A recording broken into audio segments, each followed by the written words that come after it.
Ya, assalamualaikum warahmatullahi wabarakatuh. Salam kenal. Sebelum kita memulai pelajaran, alangkah baiknya kita saling kenal terlebih dahulu. Tak kenal maka tak sayang, ya kan? Semoga setelah kita mengenal satu sama lain, sehingga dalam proses pembelajaran ini lebih nyaman, lebih terbuka, dan lebih gampang kalian menyerap ilmu, dan saya juga lebih gampang menyampaikan materi yang akan saya sampaikan. Oke. Perkenalkan, nama saya asli nama asli dari orang tua Tundo. Oke, itu nama asli dari orang tua. Ketika ingin memanggil nama hits saya ada, yaitu Amril Mujahid. Oke, kalian bebas ingin manggil apa, Pak Tundo boleh, Pak Amri juga boleh, Mas Amri, Mas Tundo juga boleh, ya. Oke, saya alumni dari S1 UTY Universitas Teknologi Yogyakarta. Oke, jurusan informatika. S2-nya di UIN Sunan Kalijaga Yogyakarta, informatika juga. Ya, ini pengalaman pertama saya mengajar di Sekti Putra Bangsa. Oke, ya, dimana di sini saya mendapatkan mapel tentang kewirausahaan. Ya, seperti yang pernah saya bilang bahwa pembelajaran yang akan saya lakukan yaitu sifatnya yang harus aktif adalah kalian. Oke? Yang mana pada pertemuan pertama mungkin saya yang akan menyampaikan materi tersebut. Pertemuan kedua sampai pertemuan ketujuh itu kalian yang menyampaikan materi itu, tetapi berdasarkan dari RPP atau RPS yang saya buat agar sinkron, tidak melenceng dari materi. Oke? Dan itu juga membuat kalian gampang untuk mencari materinya. Ya. Nah, kewirausahaan. Nah, goalnya saya harap setelah belajar materi ini kalian bisa menjadi seorang wirausaha, ya, atau kalian bisa menciptakan sebuah produk yang bisa berguna bagi diri kalian dan orang-orang yang ada di sekitar kalian. Oke, ya. Sudah perkenalannya sudah ya? Ya. Mari kita masuk ke materi pertama. Ya, materi pertama sesuai dengan RPS yaitu tentang perspektif kewirausahaan. Nah, dalam perspektif kewirausahaan yang saya harapkan kalian untuk mencapai goal tentang materi ini, yang pertama, oke? Yang pertama, mampu menjelaskan sejarah kewirausahaan dan perkembangannya. Itu yang pertama, ya. Terus yang kedua, mampu menjelaskan konsep dari kewirausahaan. Oke? Yang ketiga, mampu menyimpulkan pentingnya wirausaha. Yang keempat, mampu mengklasifikasikan kegiatan usaha khususnya yang ada di Indonesia. Ya. Terus yang kelima, mampu menerapkan berbagai karakter wirausaha. Nah, enteng kan? Nah, materi pertama saya harap kalian bisa mencapai goal ini. Oke? Semoga kegiatan ini bisa memperoleh ilmu yang bermanfaat, khususnya buat aku pribadi dan untuk kalian pastinya yang sedang menuntut ilmu. Oke, mari kita masuk ke teorinya. Check it out. Ya, ini adalah tampilan awal untuk pertemuan pertama. Ya, oke, langsung saja ya. Ya, apa yang Anda harapkan dari mata kuliah ini? Kalian bisa komen di kolom komentar apa yang Anda harapkan dari mata kuliah ini. Oke, yang saya harapkan semoga kalian dapat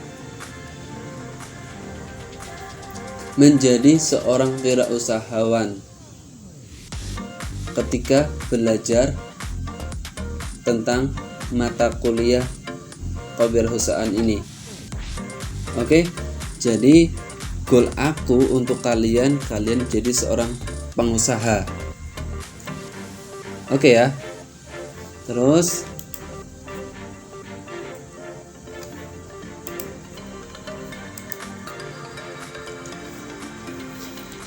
berikutnya goal. Nah, goal yang saya harapkan semoga Anda menjadi pengusaha. Oke, semua bersedia menjadi pengusaha ya. Bebas, kalian pingin mengasah pekerjaan kalian di dunia apapun itu bisa, tetapi kalian sudah harus punya pegangan. Ketika kalian sudah menjadi pengusaha, itu akan lebih mempermudah keuangan kalian. Misalkan kalian memang ingin jadi dokter, tapi karena memang kalian sudah jadi pengusaha, dokter ini seolah jadi sambilan karena kamu memang hobi di dunia kedokteran. Oke ya. Nah, perubahan tren. Dulu kuliah sambil kerja, sekarang kuliah sambil usaha. Ya tidak? Semoga ini juga terjadi pada diri kalian. Dulu marak-maraknya kuliah sambil kerja, tapi sekarang kuliah sambil usaha. Emang bedanya apa? Sangat berbeda ya. Kuliah sambil kerja berarti kan dia kerja, dia ikut sama orang kan. Ketika sekarang kuliah sambil usaha. Nah, sambil usaha ini berarti kan kita yang memberi kuasa terhadap usaha itu. Jadi kita yang bertindak semau kita, bebas dan tidak terkekang oleh siapapun. Tetapi ingat, ketika memang kalian ingin usaha, ya kalian harus sungguh-sungguh dan disiplin. Oke? Nah, referensi yang digunakan dalam mata kuliah ini, saya menggunakan ini. Teman-teman bisa menggunakan yang lain, tetapi masih dengan RPP atau RPS yang saya buat. Paham ya? Oke. Nah, aturan main kuliah di perkuliahan saya. Oke. Yang pertama, tolong HP silent atau vibrate. Yang kedua, menjawab telepon di luar. Oke. Text message seperlunya, terlambat 20 menit. Karena ini perkuliahannya daring, sama ya. Ketika saya menjelaskan atau teman-teman kalian sedang diskusi, tolong perhatikan mereka, jangan main HP sendiri. Oke, paham ya? Terima kasih. Nah, sekarang kita masuk ke pembahasan bab pertama, yaitu terkait perspektif kewirausahaan. Oke, teman-teman. Perspektif kewirausahaan di sini ada 5 konsep yang harus kalian kuasai atau setidaknya kamu paham. Yang pertama yaitu sejarah kewirausahaan. Yang kedua, konsep kewirausahaan. Yang ketiga, ada pentingnya wirausaha. Keempat, ada klasifikasi usaha. Kelima, karakter usaha. Mari kita breakdown satu persatu isi dari kelima karakter ini. Yang pertama yaitu sejarah kewirausahaan. Nah, yang namanya sejarah otomatis itu pasti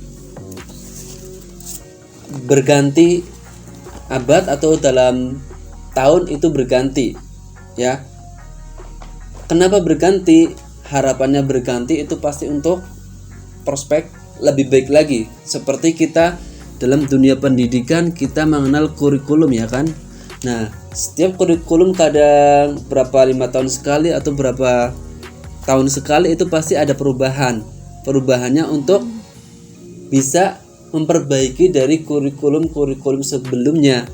Nah, sekarang karena ada pandemi seperti ini, sekarang kita kan menggunakan kurikulum merdeka, ya tidak? Nah, begitu juga dengan sejarah kewirausahaan. Di sini pertama munculnya kewirausahaan yaitu pada periode awal sejarah. Kewirausahaan dimulai dari periode awal yang dimotori oleh Marco Polo. Dalam masanya terdapat dua pihak, yakni pihak positif dan pihak aktif. Pihak pasif dan pihak aktif, mohon maaf. Ya, maksudnya pihak pasif itu apa? Pihak pasif itu yang bertindak sebagai pemilik modal dan mereka mengambil keuntungan yang sangat banyak terhadap pihak yang aktif.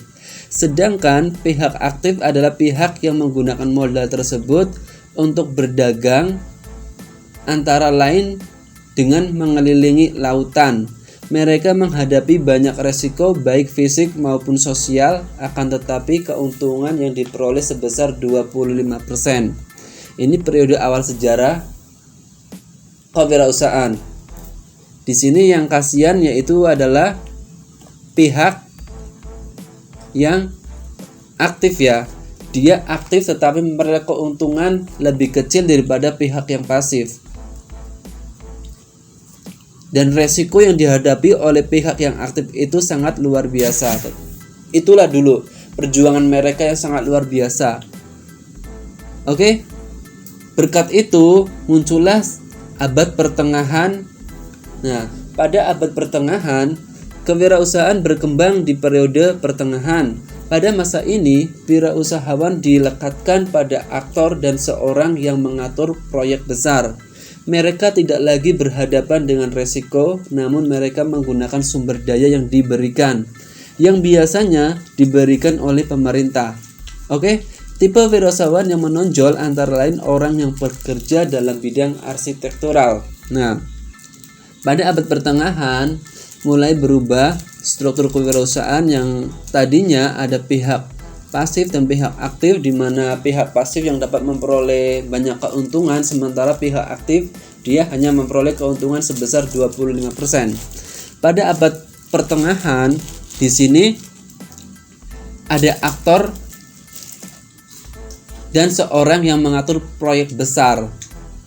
Oke, tapi di sini dia tidak berhadapan dengan resiko yang besar, yang mana pada periode awal sejarah resikonya itu sangat beresiko. Di sini resikonya mulai berkurang dan mulai ada bantuan dari pemerintah. Oke. Ya, terus ketiga ada abad 17. Pada tahun 1980-an hampir 500 sekolah di Amerika Serikat sudah memberikan pendidikan kewirausahaan. Richard Cantillon menegaskan bahwa seorang wirausahawan adalah seorang pengambil resiko dengan melihat perilaku mereka, yakni membeli pada harga yang tetap namun menjual dengan harga yang tidak pasti. Nah, ketidakpastian inilah ya yang disebut dengan menghadapi resiko. Nah, pada abad 17 mulai berkembang kembali, di mana di sini dapat melihat perilaku mereka, yakni membeli pada harga yang tetap namun menjual dengan harga yang tidak pasti. Misal kalian beli emas, belinya itu 1 juta. Tetapi ketika kalian ingin menjual emas tersebut, tidak pasti akankah emas tersebut harganya naik atau malah turun. Nah, itulah yang dinamakan dengan resiko tidak pasti, ya. Makanya mengandung resiko. Mengandung resikonya emas kamu mungkin bisa naik ataupun bisa turun. Ketika naik berarti kamu memperoleh keuntungan, ketika turun otomatis kamu mengalami kerugian, ya kan? Ya. Selanjutnya yaitu pada abad 18.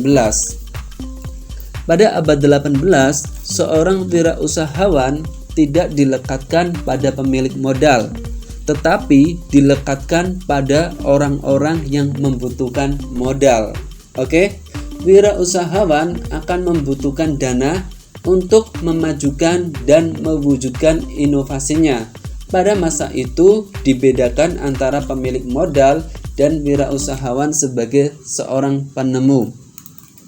Oke, pada abad 18 ini mulai sangat jelas perubahan perkembangannya. Di sini sudah berbicara tentang inovasi, penemu, serta pemilik modal, ya tidak? Tetapi yang dianggap sebagai seorang wirausahawan di sini yaitu adalah penemu, bukan pemilik modal. Ingat ya, misal contohnya seperti ini. Misal kamu adalah pemilik modal, kamu mempunyai modal ini, tetapi kamu bukan penemu dari pencetus usaha tersebut. Oke, kamu hanya memberikan modal kepada si A, terus si A itu yang mengerjakan usahanya. Nah, yang dikatakan sebagai wirausahawan itu ya si A yang mengerjakan usaha tersebut, bukan kamu yang memberikan modal. Paham ya? Oke. Terus pada abad ke-19, sedangkan di abad ke-19 wirausahawan didefinisikan sebagai seseorang yang mengorganisasikan dan mengatur perusahaan untuk meningkatkan pertambahan nilai personal. Nah, pada abad ke-19 sudah mulai ke personal individu, di mana di sini fungsinya untuk menambah pertambahan uang kalian. Misalkan kalian sudah mempunyai kerjaan tetap sebagai dosen misal, atau sebagai dokter, tetapi kalian kok ingin menambah keuangan kalian. Mungkin kalian dengan mendirikan sebuah perusahaan atau usaha kecil-kecilan, di mana nanti uangnya itu bisa membantu ekonomi kalian selain dari hasil pekerjaan kalian tetap kalian itu apa. Oke, paham ya? Oke. Terus pada abad 20, inovasi melekat erat pada wirausahawan di masa sekarang. Nah, pada abad 20 ini sudah otomatis ini adalah perkembangan dari abad awal sampai abad 19, di mana di sini sudah berbicara tentang inovasi. Nah, memang di era sekarang perusahaan-perusahaan apapun pasti selalu berkolaborasi dengan namanya ilmuwan, teknologi dan lain sebagainya, sehingga terciptalah suatu produk yang sangat istimewa yang mungkin memang bisa dibanderol dengan harga yang sangat luar biasa juga, dan gaji mereka juga pasti sangat luar biasa juga. Nah, harapan saya juga semoga kalian bisa jadi seorang wirausaha, bisa mensejahterakan diri kalian sendiri, mensejahterakan orang-orang yang ada di sekitar kalian pastinya. Oke ya. Oke. Setelah itu, setelah kita berbicara tentang sejarah kewirausahaan, sekarang kita akan berbicara tentang konsep dari kewirausahaan. Nah, konsep itu apa, teman-teman? Kalian bisa komen di kolom komentar. Oke? Sekalian saya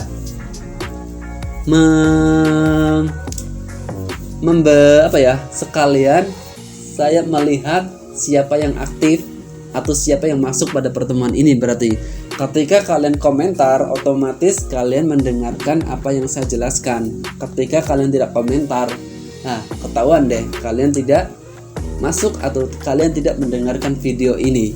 Oke. Ya, konsep kewirausahaan di sini ada 4 konsep yang harus kalian ketahui. Oke. Yang pertama yaitu melakukan observasi lapangan. Oke teman-teman, ya, melakukan observasi lapangan. Gunanya buat apa? Jelas. Segala sesuatu, apalagi terkait dengan usaha, kita harus tahu keadaannya, lokasinya, kondisinya itu seperti apa. Karena ini adalah langkah awal kalian, usaha kalian akan berkembang atau tidak, akan banyak diminati oleh pelanggan atau tidak, ya kan? Dan ketika kalian tidak melakukan observasi lapangan, kalian asal buka terus mendirikan usaha, tetapi kalian tidak lihat tempatnya, belum 1 hari 2 hari kalian bisa tutup kembali. Oke, makanya perhatikan hal ini ya. Oke. Terus yang kedua yaitu menentukan ide usaha. Nah, ini yang sangat penting. Jelas, ketika kalian sudah melakukan observasi lapangan dan jelas tempatnya strategis dan dijamin itu bisa menambah income kalian dalam berbisnis atau mendirikan suatu usaha. Oke. Ketika sudah melakukan observasi dan tempatnya itu memang kok strategis, prospeknya itu kedepannya bagus, ya udah langsung. Setelah sudah melakukan hal itu, yang kedua, lakukan menentukan ide usaha kamu itu apa. Ya, usaha yang ingin kamu buat itu apa? Misal, buatlah ide usaha itu yang beda. Atau gini aja, walaupun sudah banyak, tetapi cara prosesnya itu beda. Contohnya seperti ini. Contohnya, banyak orang memasak tempe atau mengolah tempe itu digoreng. Oke ya, misalkan tapi kalian pengen usaha tempe tetapi kalian tidak digoreng. Mungkin di apakah yang berbeda daripada yang lain atau rasanya beda seperti itu. Oke. Terus yang ketiga yaitu melakukan persiapan usaha.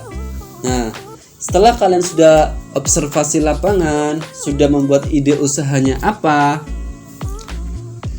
Oke, yang ketiga yaitu melakukan persiapan usaha. Melakukan persiapan usaha ini terkait apa? Berarti terkait ke semuanya. Bahan, alat, uang untuk membeli bahan dan alatnya. Ya, persiapkan itu semua.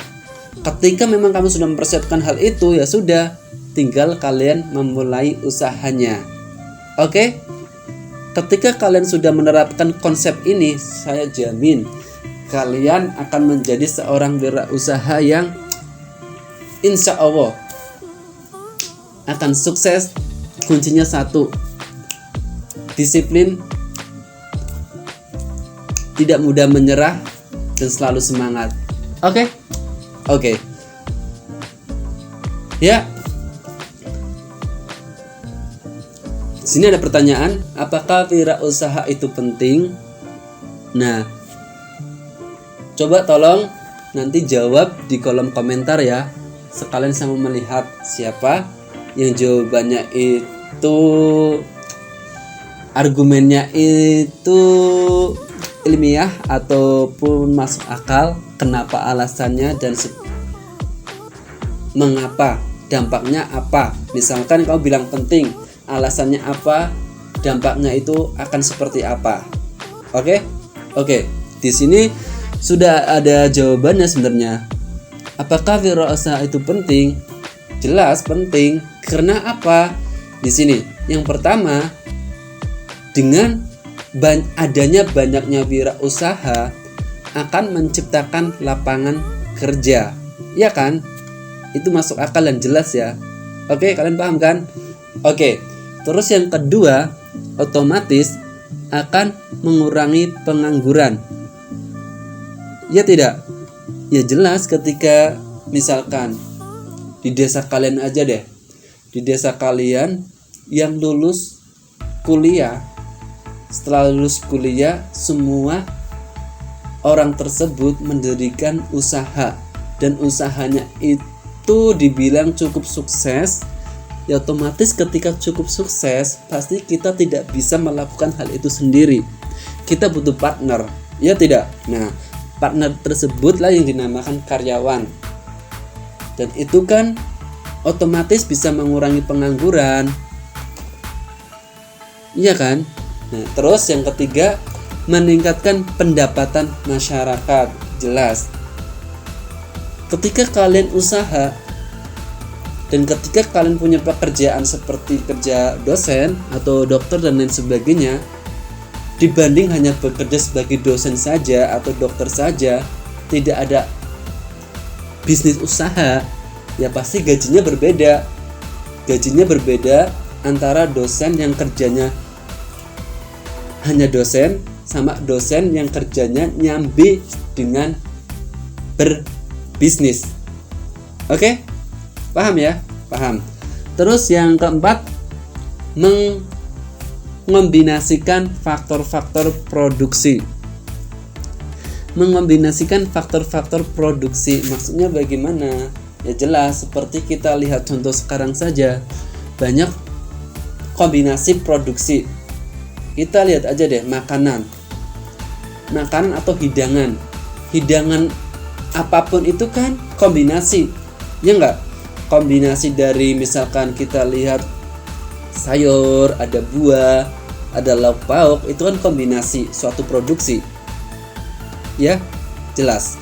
Terus yang ke 1, 2, 3, 4, 5, meningkatkan produktivitas nasional. Nah, otomatis ketika banyaknya seorang wirausaha itu juga bisa meningkatkan produktivitas nasional. Ya. Produktivitas nasional di sini berarti buatan dalam negeri. Ketika sudah banyaknya orang yang melakukan usaha, saya yakin kita tidak akan butuh lagi produk dari luar negeri. Sekarang pada kenyataannya kan kita masih banyak menggunakan produk dari luar negeri kan. Semoga tahun ke depannya atau kalian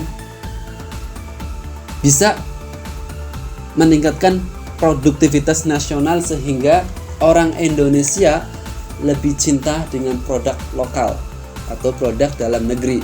Oke? Terus mendorong pertumbuhan ekonomi, jelas. Berikutnya mengurangi kesenjangan ekonomi dan sosial, ini juga jelas masih terkait dengan tadi ya. Terus mendorong terciptanya masyarakat adil dan makmur, jelas.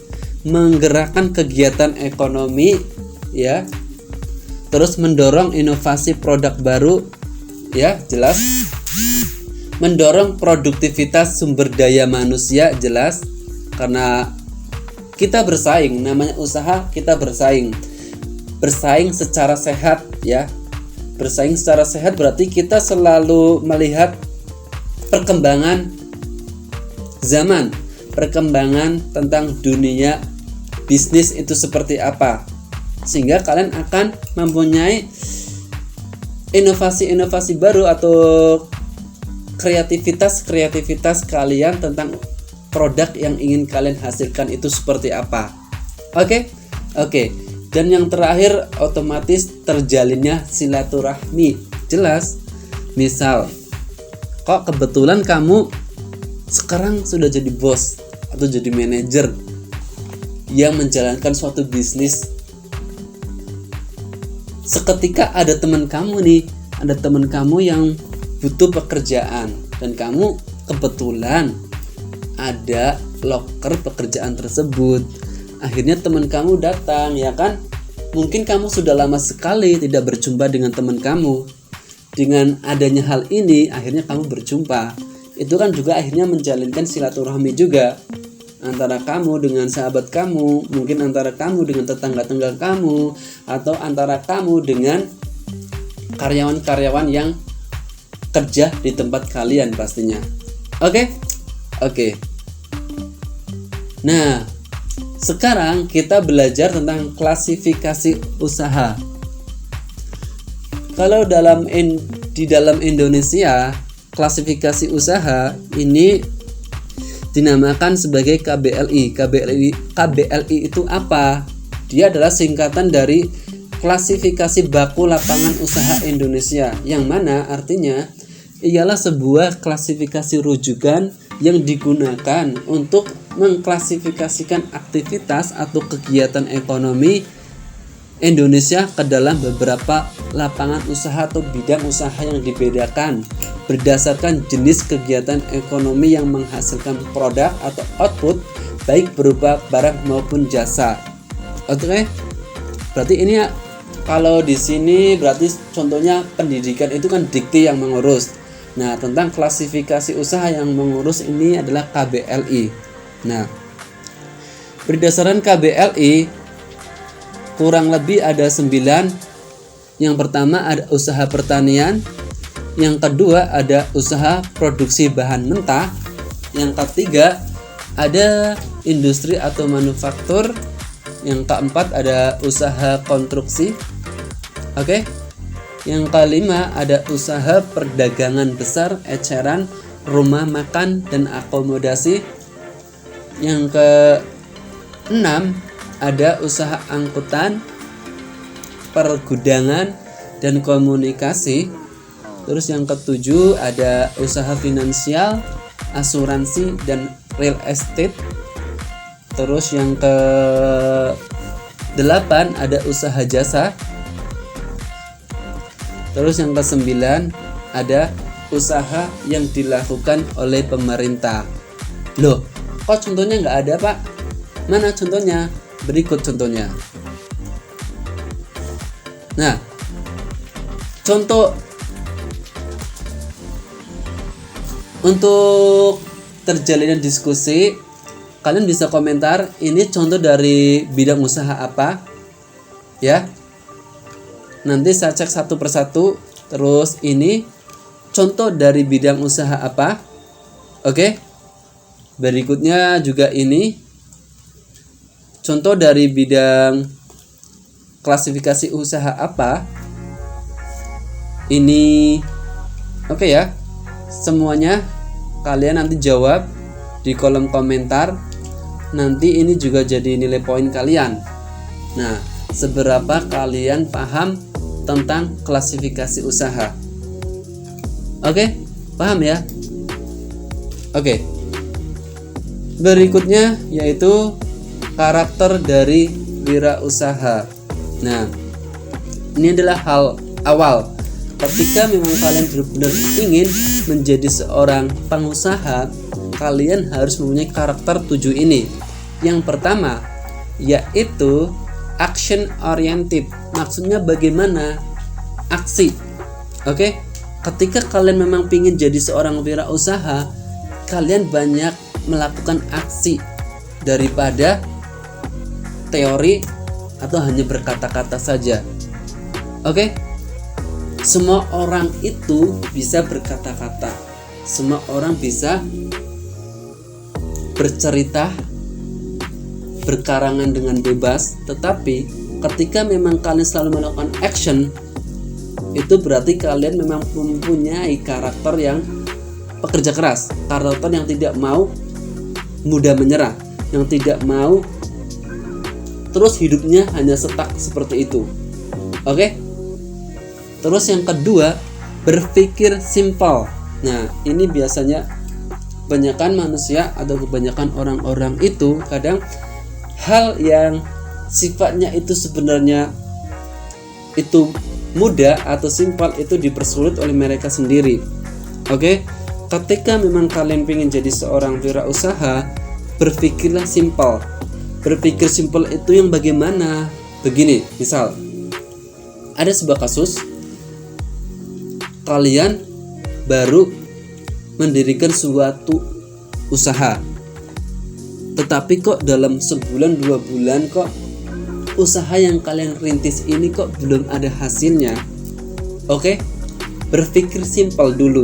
Jangan kalian pusing kok kenapa usahaku kok kayaknya enggak membuahkan hasil. Itu kalian malah akan pusing sendiri. Itu yang dinamakan berpikir simpel. Ketika kalian sudah tahu, oh mungkin ini suatu proses saya melakukan usaha, mungkin prosesnya memang harus sabar dulu, harus berjuang dulu. Nah, ketika kalian berpikir simpel seperti itu, ya sudah, secara mental, secara pikiran kalian tidak akan terganggu. Oke. Terus yang ketiga, mereka selalu mencari peluang-peluang baru. Nah, betul banget ini yang ketiga. Bagi kalian yang ingin jadi seorang wirausaha, usahakan seperti yang saya bilang tadi, buatlah ide itu yang baru, atau ide itu sudah banyak digunakan tetapi mungkin ada beberapa yang beda, mungkin dari citra rasa, cara pengolahannya, atau cara penamaan hidangan tersebut. Itu sangat mempengaruhi. Oke? Maka kalian di sini saya anjurkan untuk bisa mencari peluang-peluang usaha baru. Pada era sekarang, peluang-peluang usaha baru alangkah baiknya ketika itu bisa terintegrasi dengan teknologi.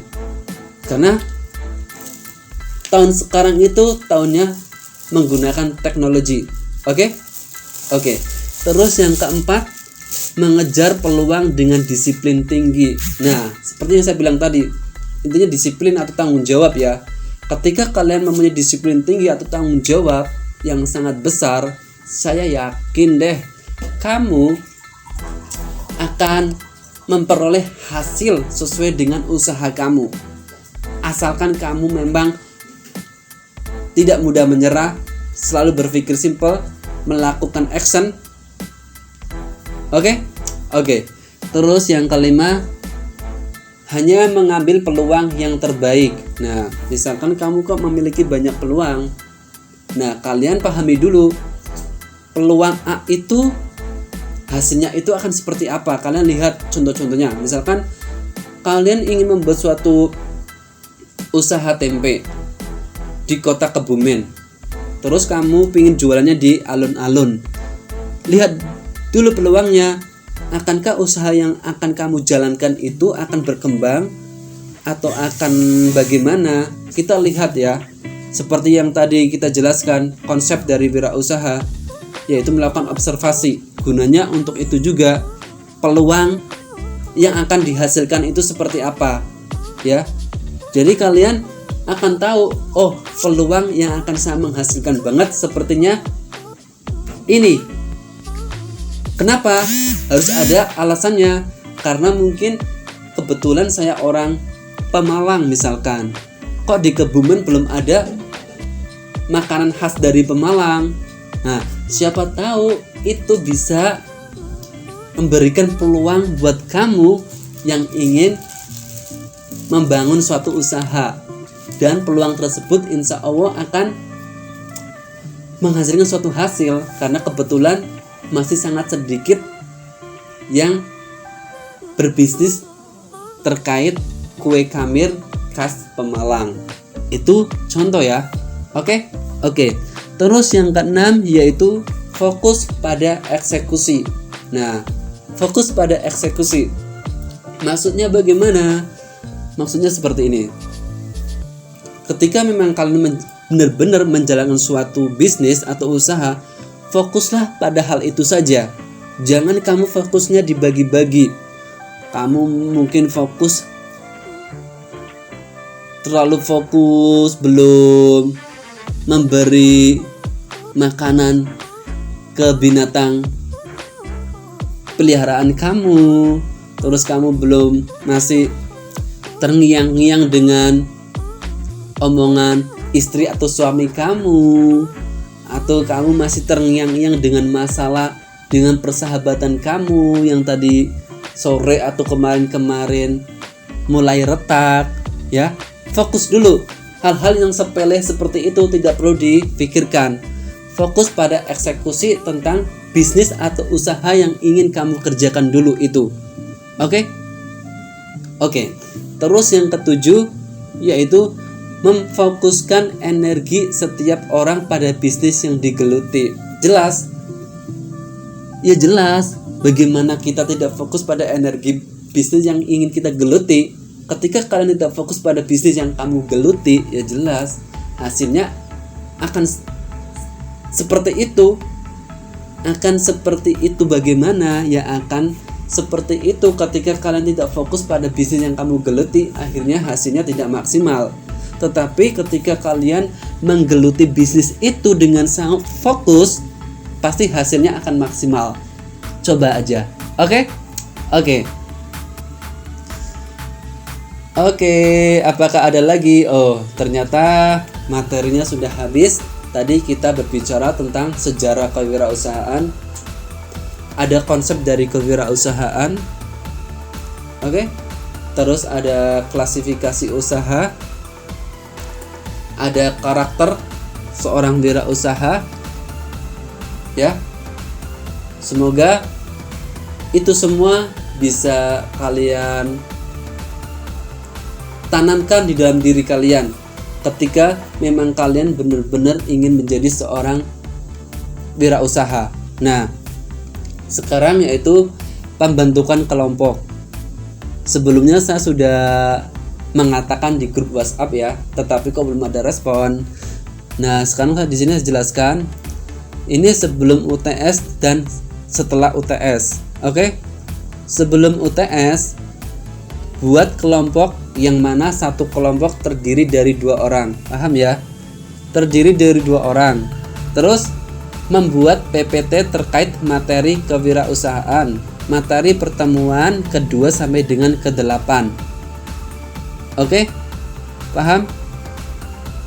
Terus penilaian yang akan saya ambil itu berdasarkan materi, slide, gambar, dan cara penjelasan kelompok kalian. Paham ini ya?